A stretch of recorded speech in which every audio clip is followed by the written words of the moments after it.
Hey, good afternoon, everybody. It's September 5th, 2024. We are in the Old Testament book of Daniel, and we are going to read chapter 6 today. All right, so the Medes have conquered Babylon, but we see that the Jews, with Daniel being representative of the Jews in exile, have maintained their status. So long as they were true to God, God said he would take care of them in their exile, and he's doing that. Everything that Jeremiah prophesied is coming true.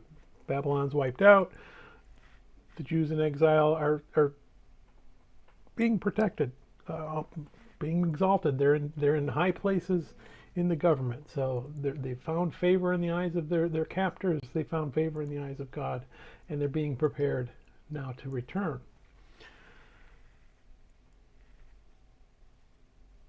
Babylonians very jealous.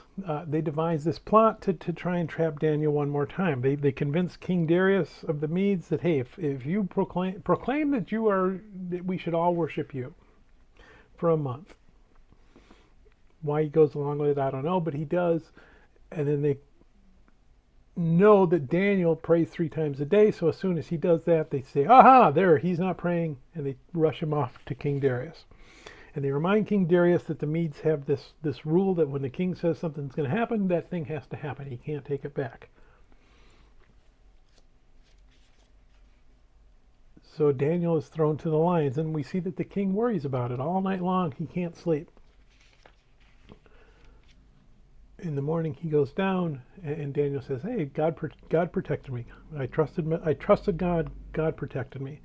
And then we see the accusers thrown to the lions. They don't fare as well as Daniel did. So they're eaten up. And Daniel rises in the eyes of Darius. Daniel's God rises in the eyes of Darius, just like we saw with Nebuchadnezzar. He notices the miracles. He says, ooh, you know what? That's a powerful God. And again, we see that same carryover that we saw under Nebuchadnezzar in Babylon with Darius in the Medes. We're going to see Cyrus and the Persians, that it's okay to worship this God. Maybe Darius doesn't quite adopt Yahweh as his God, but he starts to recognize that Yahweh is very powerful. And he honors God. So let's go ahead and we are going to read Daniel chapter 6. It pleased Darius to set over the kingdom 120 satraps to be over the whole kingdom, and over these 3 governors, of whom Daniel was one, that the satraps might give account to them, so that the king would suffer no loss. Then this Daniel distinguished himself above the governors and satraps, because an excellent spirit was in him, and the king gave thought to setting him over the whole realm. So the governors and the satraps sought to find some charge against Daniel concerning the kingdom, but they could find no charge or fault, because he was faithful. Nor was there any error or fault found in him. Then these men said, we shall not find any charge against this Daniel, unless we find it against him concerning the law of his God. So these governors and satraps thronged before the king, and said thus to him, King Darius, live forever. All the governors of the kingdom, the administrators and satraps, the counselors and advisors, who consulted together to establish a royal statute, and to make a firm decree that whoever petitions any god or man for 30 days, except you, O king, shall be cast into the den of lions. Now, O king, establish the decree, sign the writing, so that it cannot be changed, according to the law of the Medes and the Persians, which does not alter. Therefore King Darius signed the written decree. Now when Daniel knew that the writing was signed, he went home, and in his upper room, with his windows open toward Jerusalem, he knelt down on his knees 3 times that day, and prayed and gave thanks before his God, as was his custom since early days. Then these men assembled, and found Daniel praying and making supplication before his God, and they went before the king, and spoke concerning the king's decree. Have you not signed a decree that every man who petitions any god or man within 30 days, except you, O king, shall be cast into the lion's den? The king answered and said, the thing is true, according to the law of the Medes and Persians, which does not alter.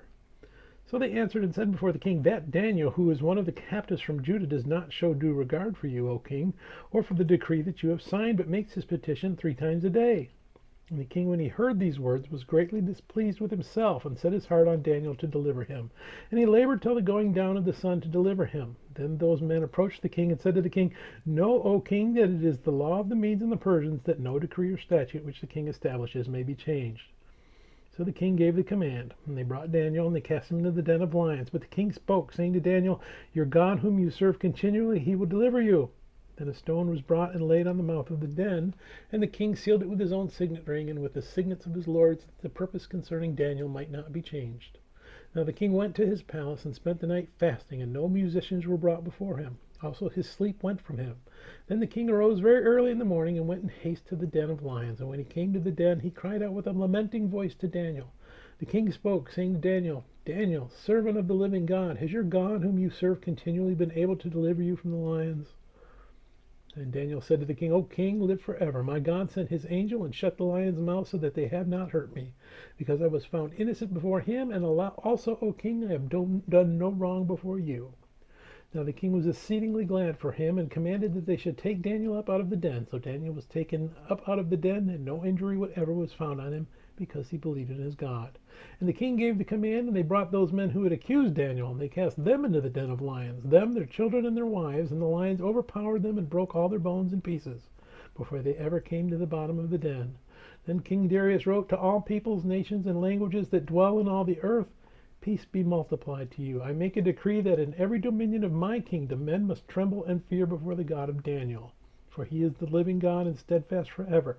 His kingdom is the one which shall not be destroyed, and his dominion shall endure to the end. He delivers and rescues, and he works signs and wonders in heaven and on earth, who has delivered Daniel from the power of the lions.